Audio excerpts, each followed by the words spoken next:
కొట్టేనా ఒక మాట అయినా నిన్నరా ఎందుకు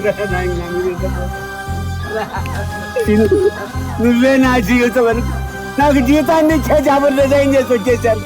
ఇంకా జీవితాంతా నీతోనే ఉండిపోతాను రా. నువ్వు నా జీవితం రా. ఒకసారి నన్ను బాబాయ్ అని పిలవరా, ఒక్కసారి బాబాయ్ అని పిలవరా, ఒక్కసారి బాబాయ్ అని రా. బాబాయ్